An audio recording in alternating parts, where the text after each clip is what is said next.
The title of this piece I'm reading to you is called If Asked.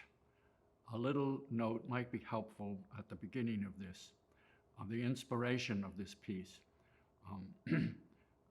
Last year, I was invited to recite some of my poems for a group of people. And right during it, someone intruded and asked why I am so happy. I felt a little angry. I was right in the midst of something. But I quickly got over that and I talked. I responded to that. And that little incident then inspired me to write this, to put it on paper. So the name of this piece is If Asked.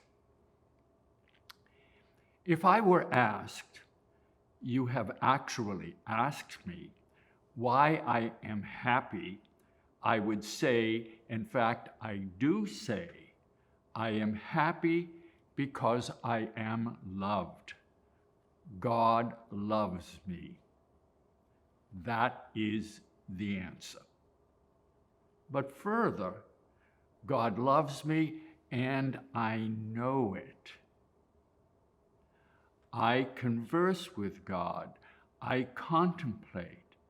This ongoing interaction with God flows over to other humans. Deep faith conversations keep me alive.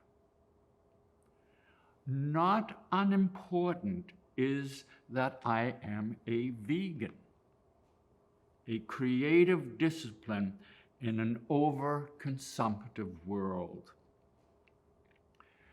God loves me, I know it.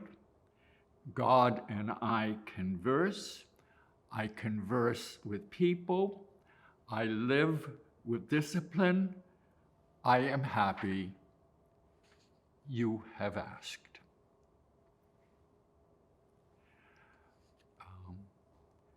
I find this a beautiful little piece.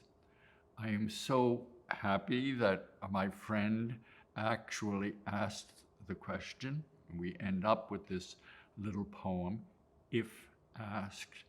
It's very simple, it's very direct, and sitting down and just saying, and I did at that, in the group, this is how I spoke. The answer is very simple and direct. I am happy because I am loved.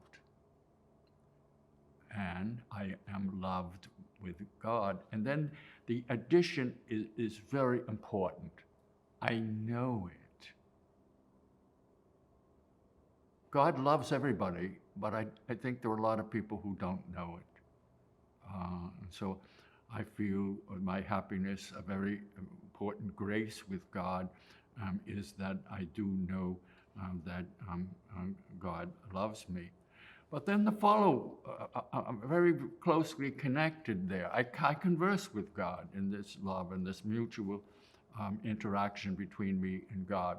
And I spend a good time of my days in conversation with people about God.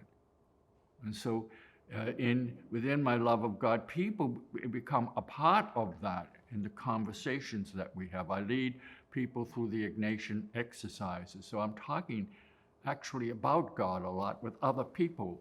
And so somehow or other in my spiritual journey, they join my spiritual life. I join their spiritual life in guiding them through the exercises, but they join mine in my whole experience of the love of God. Then I felt I wanted to add as a part of this that I am a vegan. Why do I bring this up? Because I became a vegan 13 years ago, and it's been an incredibly important step for me in my health, and I think it has an awful lot to do with the flourishing of my life in these elderly years, this kind of late blooming that I very easily describe as happening. And it has a number of layers. One, the health layer was very, very important. Then another layer, the discipline, the discipline of or some restraint in the midst of an overconsumptive world. But on a deeper level, maybe I spent a lot of years in the Middle East. I was faced with extreme poverty in a way that I hadn't known previously, and in some deep, ironic way, a control on consumption I associate with that. The poor people do not get what I turn down to consume, but somehow or other, in a paradoxical way that has an awful lot of meaning for me, the discipline for me in controlling my consumption is somehow or other